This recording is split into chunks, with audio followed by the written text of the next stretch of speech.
So these are going to be 10 personal finance tips that are unconventional / not your normal tips, kind of like these circumstances that we're in right now. The first one is to charge yourself for doing things that do not align with your goals, whether those are financial or non-financial. So for example, if you do a little bit too much online shopping in the week, have a piggy bank that's for like punishing yourself, and just pop like £1 or £5 in there.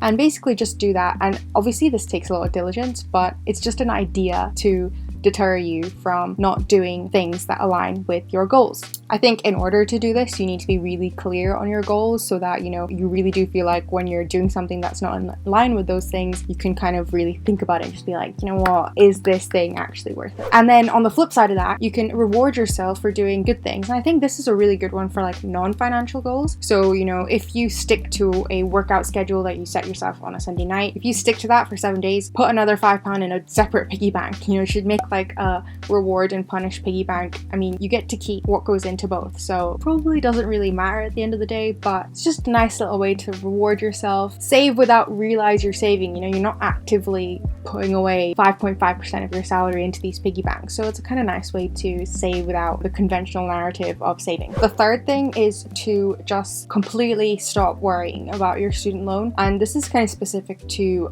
UK students because the student loan that you get here for when you go to university, the way you pay it back is different to that in the US. So in the UK, your student loan doesn't really affect things like your credit rating, being able to get a mortgage, being able to get a job, and it doesn't affect like your general affordability. That's because it comes off as a relatively low percentage of your salary once you actually reach a certain threshold of earning. So by the time that you can afford to start paying it back, you are then paying it back. So anyone who's stressing out about having a huge student loan, which I did when I was at university, I was stressed about graduating and then having to pay that back. And then when I got my first job, I was stressed about, like a huge chunk of my wage having to go to this humongous mountain of debt. But it's fine, and it really just shouldn't be at the forefront of your financial anxiety. The No Right Path podcast, which I will link below, has a really good episode which details a couple of specifics about your student loan, so I would recommend just listening to that if you want a little bit more specific information. The fourth thing is to try and gamify your approach to savings. And I think this works if you're trying to save with a friend or with a partner or with a flatmate or something, or towards a common goal. So you could try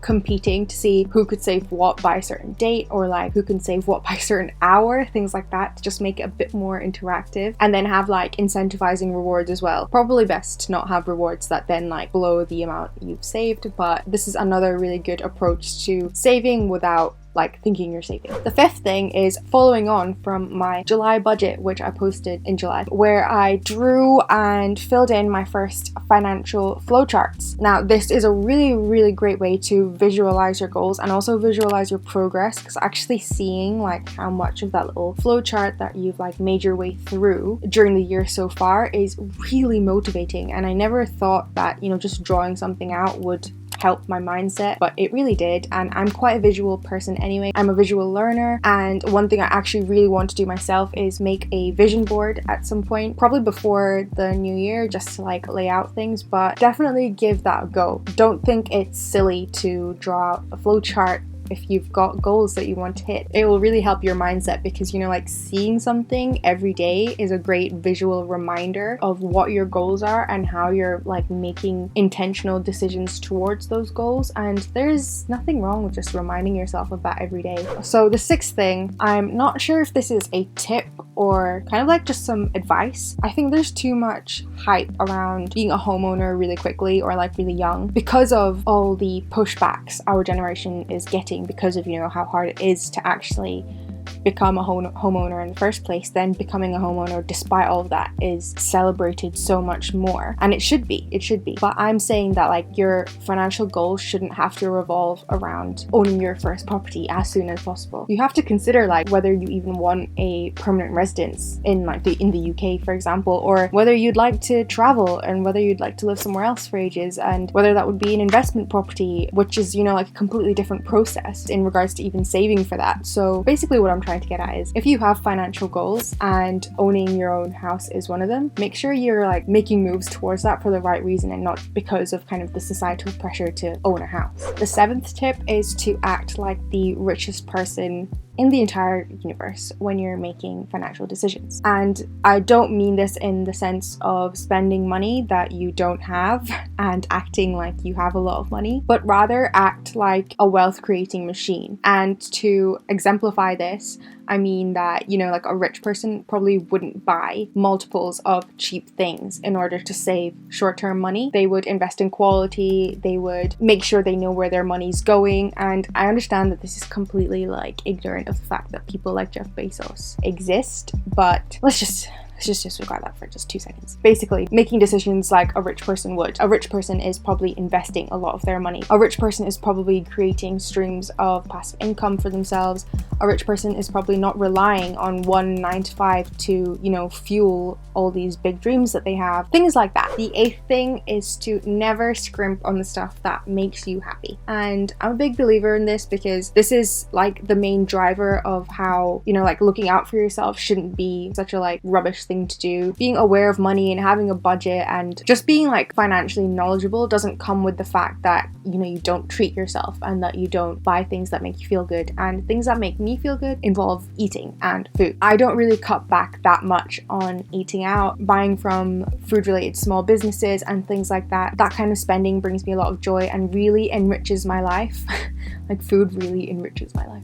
So I encourage you to do the same. And if fashion ignites your fire, don't scrimp on it. I mean, I'm not saying to overdo any of these things, but definitely take care and nurture your passions. The 9th thing is something that I've kind of been doing with my wish list, and that is to make a thinking list. And this is a timed thinking list. Suppose today you see something online that you really want to buy. Put it on a 2-week thinking list and make a reminder on your phone to check that list in 2 weeks time exactly, and literally just forget about the list. It's as if you're taking that thing you want to buy in your head, putting it on this list, and then just like closing it and then like putting it to the side and waiting, and hopefully the thought of you putting it in this list and closing it and putting it away will help you forget about it for 2 weeks. If in 2 weeks you still want it and you can still justify buying it, go ahead, because you've had that 2 weeks to kind of linger on it. So you could have like a 4-week one. My wish list is basically like a infinity one, because a lot of the things on there that I put on there I do forget about until the next time I open up my wish list to put something else on there. I remember that thing and I'm like, oh, I don't really need that at all. Like, why did I want it at the time? Then I'll remove it. It's a simple way to cut back your spending without actually spending. And the 10th thing is something I have been doing over the last like couple of months. It's like breaking down your savings into like super weird